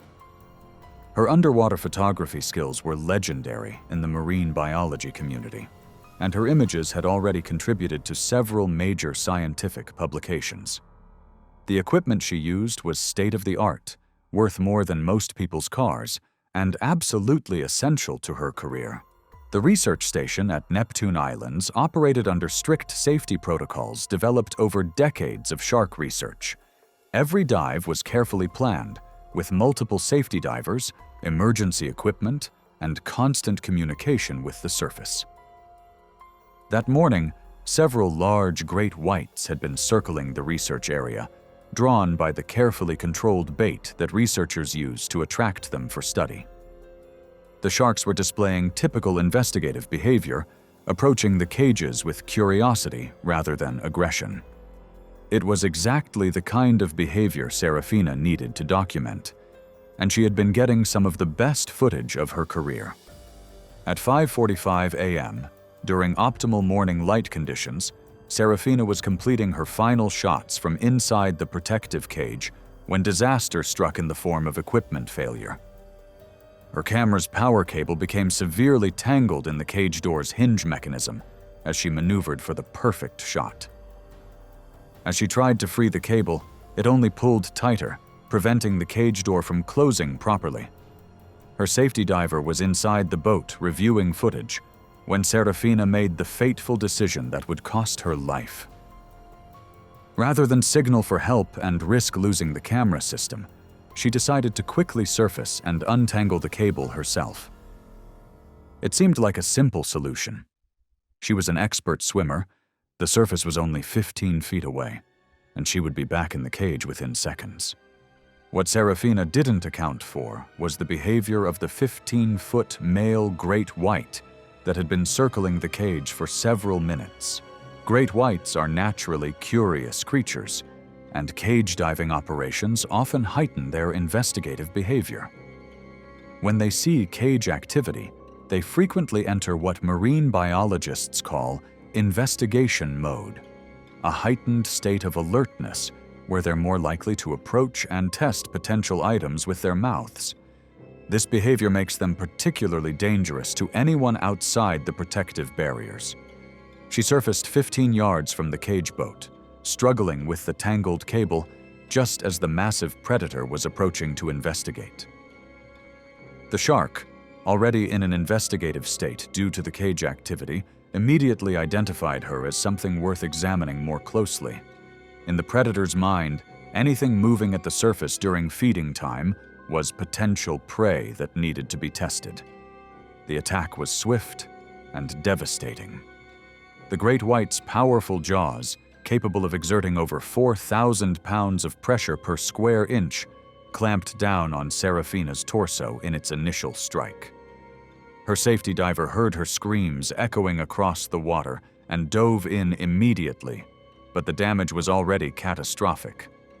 The shark had grabbed her chest and abdomen, its serrated teeth designed by millions of years of evolution to tear through flesh and bone with surgical precision. The boat crew threw flotation devices and initiated emergency procedures, reaching Serafina within 90 seconds.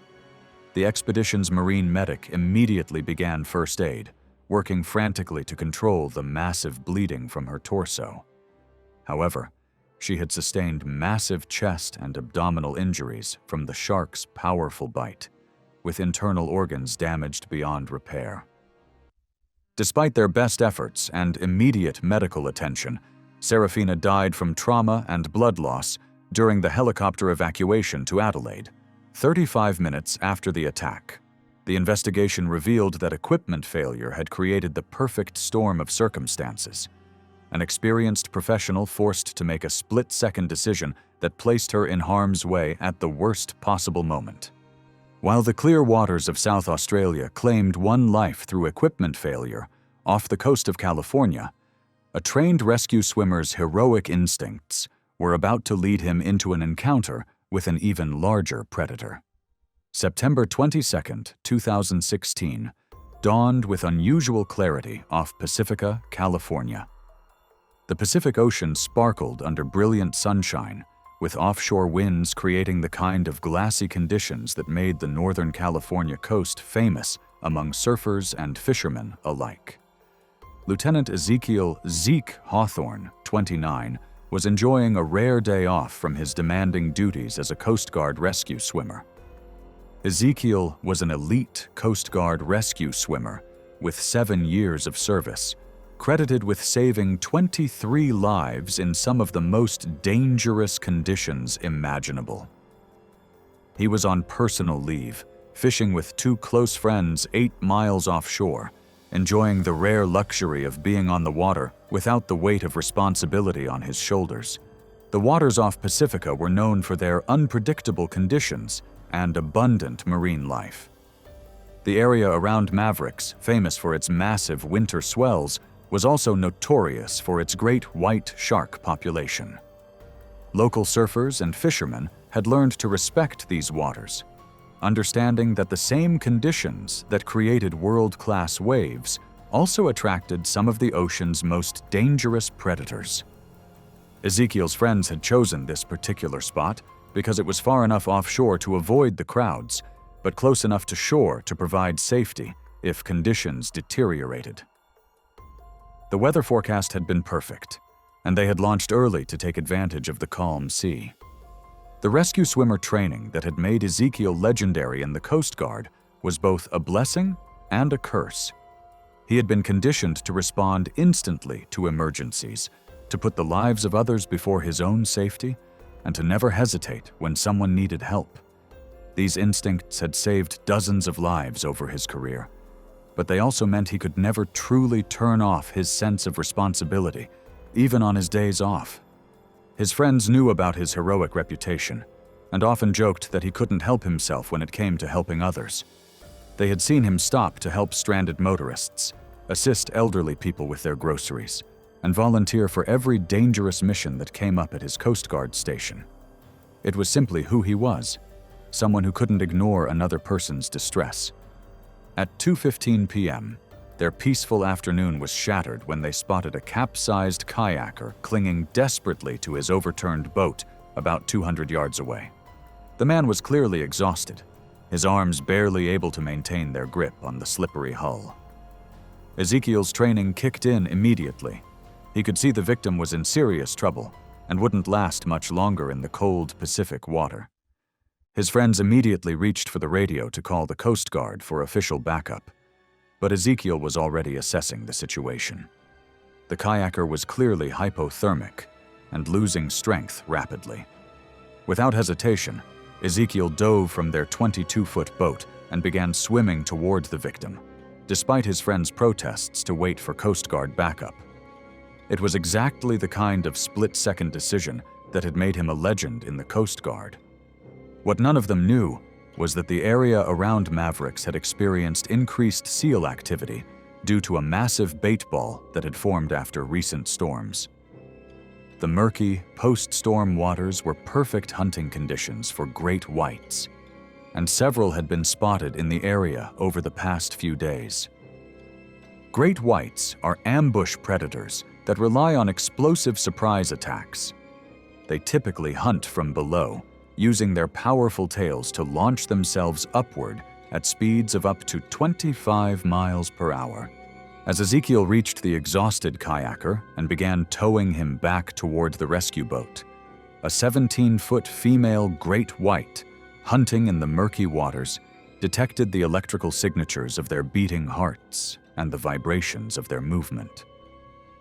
To the predator, the splashing and struggling looked exactly like wounded seals, her preferred prey during this time of year. The attack came from directly below, with the explosive force that had made great whites the ocean's most feared predator. The massive shark grabbed Ezekiel's legs, likely mistaking the two men's frantic movement for wounded marine mammals. Even as the predator's jaws clamped down on his lower body, Ezekiel's heroic instincts never wavered. With his last conscious act, he managed to push the kayaker toward the rescue boat before the shark attacked again, this time fatally. His friends reached both men within 4 minutes, successfully saving the kayaker, but finding Ezekiel had sustained massive trauma to his legs and lower torso. The great white's serrated teeth had severed major arteries, and despite immediate first aid and pressure bandages, he was losing blood at an alarming rate. He died from blood loss and shock during the helicopter evacuation, just 15 minutes after the attack. While the murky waters off California claimed a hero's life, in the kelp forests of Northern California, a recreational diver was about to learn that sometimes the ocean's warnings are too subtle to recognize until it's too late. November 8, 2017, brought crisp, clear conditions to the Mendocino coast of Northern California. The Pacific stretched endlessly under overcast skies, with gentle swells rolling in from the northwest. Perfect conditions for what would be the final abalone diving day of the season. Bartholomew Bart Sinclair, 52, stood on the rocky shore, breathing in the salt air and feeling the familiar excitement that came with hunting for the ocean's most prized shellfish. Bartholomew was an experienced recreational abalone diver with 15 years of freediving experience in these waters. His weathered wetsuit and well-worn diving gear told the story of countless successful hunts. For over a decade, he had been making the pilgrimage to these remote coves, freediving to depths of 25 feet in search of the red abalone that had become increasingly rare along the California coast. The Mendocino coast was legendary among abalone divers for its pristine waters and abundant shellfish populations. The area's remoteness meant that it was less heavily harvested than more accessible locations, making it a favorite destination for serious divers willing to make the trek to these isolated coves.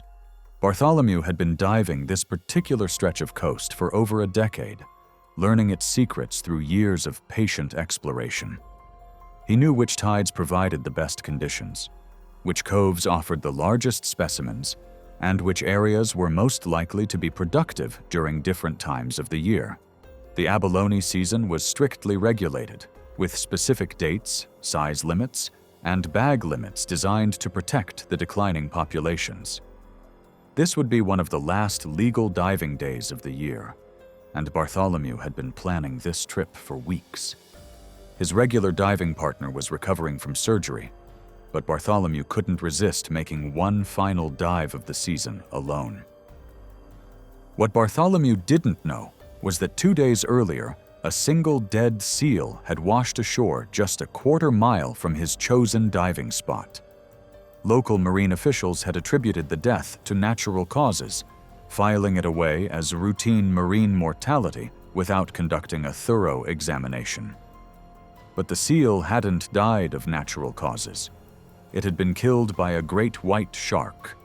and its death was a warning sign that went unrecognized by authorities. At 11:30 a.m., Bartholomew entered the crystal-clear water at the remote cove, his float bag trailing behind him as he began his methodical search.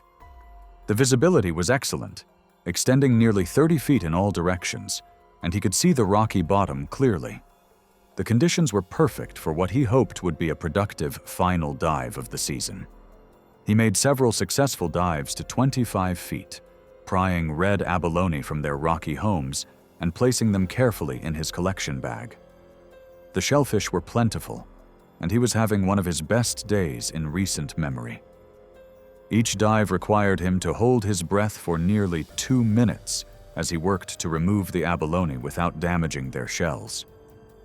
Great whites are known to patrol the same hunting grounds repeatedly, especially areas where they've had recent success. These apex predators have excellent spatial memory and will return to productive hunting spots day after day, drawn by the scent markers and familiar territory that promise easy prey. When a great white kills in a particular area, it often continues to hunt there for several days, establishing a temporary territory around the kill site. The kelp forests that surrounded the cove provided perfect cover for a hunting great white. The dense underwater vegetation created a maze of shadows and hiding places where a large predator could approach unseen. The same kelp that made the area attractive to abalone also made it an ideal hunting ground for sharks, providing concealment and ambush opportunities. On his 6th dive, while prying a particularly large abalone from the rocks at 25 feet, Bartholomew was completely focused on his task. The shellfish was wedged tightly into a crevice, requiring all his attention and strength to remove without damaging it. He was so concentrated on his work that he didn't notice the massive shadow approaching from the kelp forest behind him. The 16-foot male great white had been feeding in the area since killing the seal 2 days earlier, and was attracted by Bartholomew's splashing and the scent from his catch bag. The combination of movement, electrical impulses from his beating heart, and the smell of disturbed marine life created an irresistible target for the predator. As Bartholomew surfaced for air, his lungs burning from the extended dive, the shark struck with the lightning speed that had made its species the ocean's most efficient predator. His scream echoed across the empty cove as he desperately tried to fight off the massive predator, but he was alone with no one to hear his cries for help. The shark attacked twice more as Bartholomew tried frantically to reach shore, each strike drawing more blood into the water and triggering the predator's feeding response. The remote location that had made this cove perfect for abalone diving now became a death trap. His dive buddy, who was supposed to pick him up later that afternoon, arrived 15 minutes early and heard Bartholomew's desperate cries from the parking area above the cove. By the time he scrambled down the rocky path to the water's edge, Bartholomew had lost consciousness from massive blood loss, floating face down in the crimson-stained water. Despite immediate CPR and a helicopter evacuation, Bartholomew died during transport to Santa Rosa Memorial Hospital, becoming the first abalone diving fatality in that area in over a decade. While the kelp forests of Northern California claimed one life through isolation and bad timing, thousands of miles away in the warm waters of South Africa, a dedicated athlete was about to discover that even popular beaches can harbor deadly surprises during the wrong conditions. June 12, 2018, dawned with spectacular conditions at Muizenberg Beach, South Africa. The Indian Ocean sparkled under a brilliant sunrise, with gentle offshore breezes creating the kind of perfect swimming conditions that had made this stretch of coastline famous among triathletes worldwide. Cordelia Cora Nightingale, 27, stood on the pristine white sand, adjusting her goggles and feeling the familiar pre-training excitement that had driven her athletic pursuits for years. Cordelia was a dedicated amateur triathlete, training for her first Ironman competition. She had traveled from London to Cape Town, specifically to train in these legendary waters, having spent weeks planning this trip and researching ocean conditions, currents, and safety protocols for the famous Muizenberg Beach. Muizenberg Beach was considered one of the premier training destinations for open-water swimmers and triathletes. The beach had hosted numerous international competitions and was a regular training ground for Olympic athletes. The beach was already showing signs of early morning activity, a few dedicated surfers checking the waves at nearby Surfers' Corner, and the occasional jogger making their way along the pristine shoreline. Cordelia had deliberately chosen to start her swim at 6:30 a.m., well before the crowds arrived, but also before the shark spotters took their positions at 8 a.m. The decision to swim before the shark spotters were on duty was calculated. Cordelia had read that early morning conditions were often ideal for training, with calmer waters and fewer crowds. The shark spotter program was relatively new, and many experienced swimmers had been training in these waters for years without incident. She felt that her research and preparation had adequately addressed the risks. Her training plan called for a challenging 3-mile swim parallel to the shore, staying within the protected swimming area that was clearly marked by buoys and warning signs. She had studied the currents carefully and knew that staying close to shore would keep her in the safest possible conditions. The water temperature was perfect, and visibility was excellent. Everything seemed ideal for a productive training session. What she hadn't accounted for were the strong offshore currents that had developed overnight, invisible from the surface, but powerful enough to pull even strong swimmers into deeper water. These currents were particularly deceptive because they operated below the surface, gradually drawing swimmers seaward without them realizing what was happening until it was too late. The currents around Muizenberg were influenced by a complex interaction of tides, wind patterns, and underwater topography. While generally predictable, they could change rapidly based on weather conditions and seasonal variations. Local swimmers knew to constantly check their position relative to shore landmarks, but visitors often underestimated how quickly the currents could carry them off course. After 40 minutes of steady swimming, maintaining what she thought was a course parallel to the beach, Cordelia realized something was terribly wrong. Despite her efforts to stay within the designated safe zone, she found herself 600 yards offshore in 30 feet of water, well beyond the protected swimming area. The current had been gradually pulling her seaward, so subtly that she hadn't noticed until she was already in danger. Now she was in exactly the kind of deep water that the safety zones were designed to help swimmers avoid. The water around Muizenberg was part of False Bay, a large bay system that served as a nursery area for various marine species, including young great white sharks. The bay's protected waters and abundant food sources made it an ideal habitat for juvenile sharks learning to hunt. During certain times of the year, the concentration of young great whites in the bay could be quite high.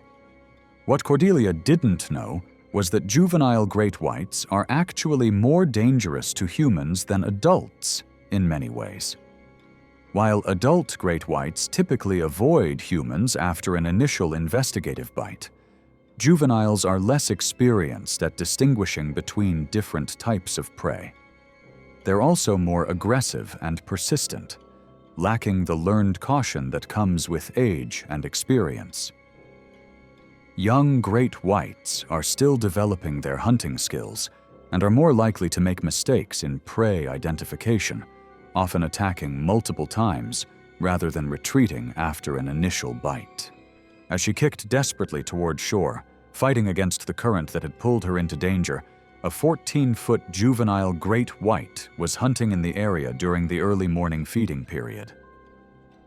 The young shark, inexperienced in distinguishing between seals and humans, was attracted by Cordelia's rhythmic kicking and the electrical impulses generated by her rapidly beating heart.